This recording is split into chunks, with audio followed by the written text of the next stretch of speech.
Hi, my name is Chris Jones and I'm running as an independent in Ottawa Centre.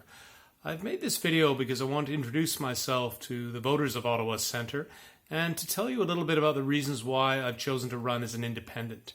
So, in a nutshell, I was born and raised in British Columbia to two parents who had come from the UK. They were both teachers. I had a brother, still do, and I did the first 2 years of my undergraduate degree at the University of Victoria, during which time I became involved in the campus Liberal Party. And at the end of my second year, I was fortunate enough to have been chosen to participate in a program where 25 young people from across the country were invited to come and work in Ottawa in ministers' offices. And I was assigned to the office of the Minister of the Environment, an MP from Toronto by the name of John Roberts. So John was a very interesting fellow to work for. He had established a good reputation at that point for his work on the acid rain file. He was deeply committed to the cause of arts and culture in Canada, and he was wary about growing American penetration of our economy. You could say he was a robust nationalist who believed that we should proceed very cautiously in terms of economic integration with the Americans, pursuing a scaled back form of sector by sector trade rather than the all-encompassing broad-based approach that Prime Minister Mulroney subsequently enacted later on. So I stayed on for a year in John's office as an aide, and then went back to university in Kingston at Queen's, where I did finished up my BA. And during that time, I was invited in 1984 to serve on the National Platform Committee of the Liberal Party as it went into the 1984 election. The Platform Committee had been convened by the leader at the time and Prime Minister John Turner, and I was one of three youth invited to be part of that. I finished up my degree in 1985, and after that went to live in Europe for several years. A year initially in France, where I studied government and politics at the Institute of Political Studies in Paris, and then later at the London School of Economics, where I wrote a master's thesis on French economic planning in the post-war era, a subject which by the time I was researching and writing it had fallen significantly out of favor with both the French, the UK, and other Western countries. At the conclusion of my studies at the LSE, I went to work for a year in a fixed income securities dealing room of an American investment bank in the City of London, which was a valuable exposure to international finance and helped shape some of my subsequent views about that, which I hope to share with you in future videos here. I then went back to Canada for a year and spent a year as a writer in the Foreign Policy and Trade Communications Division of the Department of External Affairs, the year during which the Cold War ended and the Warsaw Pact came apart. Nelson Mandela was released from incarceration in South Africa. And it was a very interesting and stimulating year. At the conclusion of that, I actually went back to Europe, to England, where I enrolled at the University of Oxford in their doctoral program and did research and wrote a thesis on industrial planning in the aerospace industry in Europe, particularly looking at the Airbus consortium.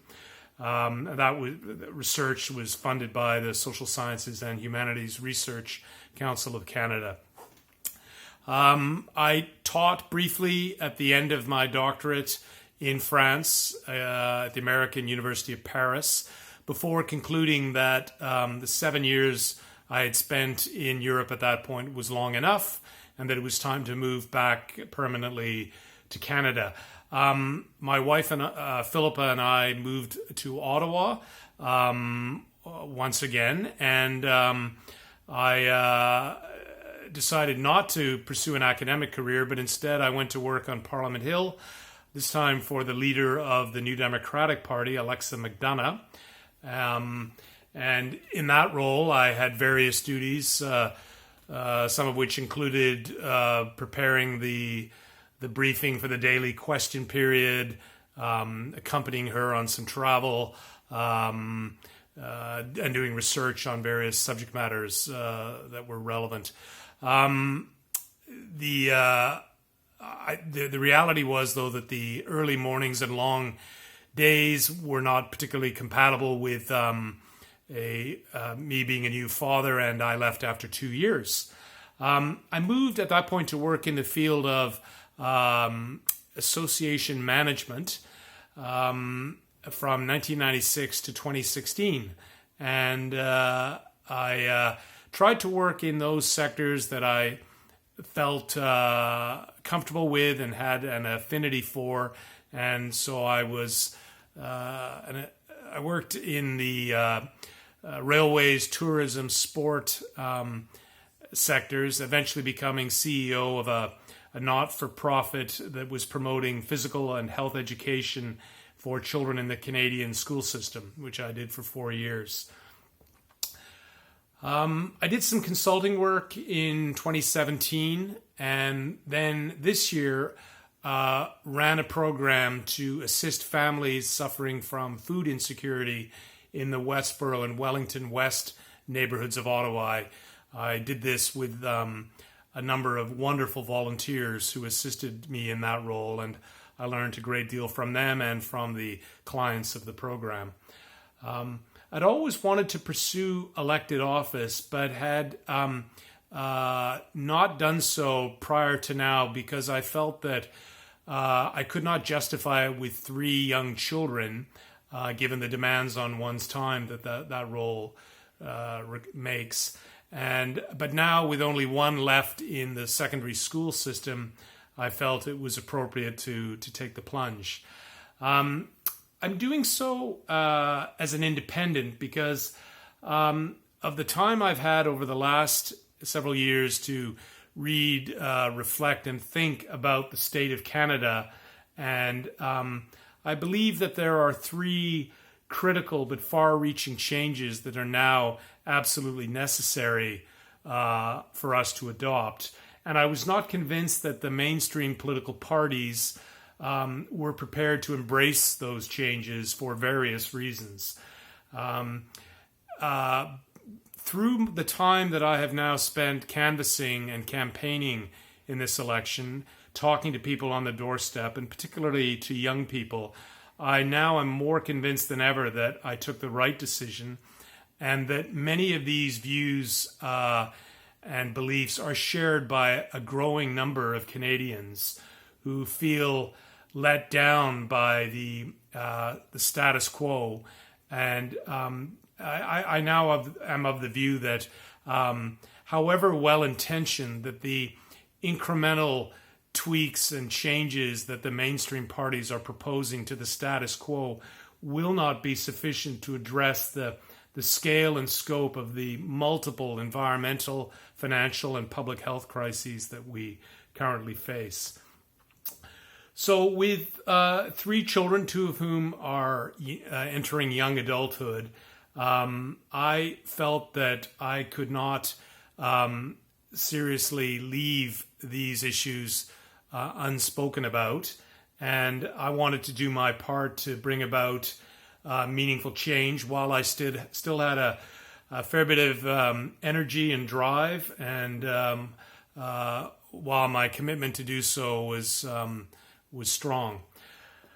I believe that the multifaceted experience that I've had to date has prepared me well at this point to seek elected office.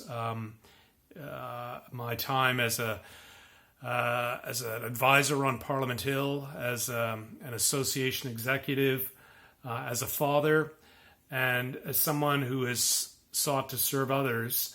And finally, I guess the time I spent overseas learning about other cultures and countries. I think all of these things have prepared me to make a contribution at this point. So in the next video, I'm going to analyze in a little more detail how we ended up where we are today, and talk about how the once public-minded ethic that informed the conduct of our governments in Canada has deteriorated badly under the influence of what I regard as a set of basically bankrupt economic and ideological approaches. So we'll see you in the next video.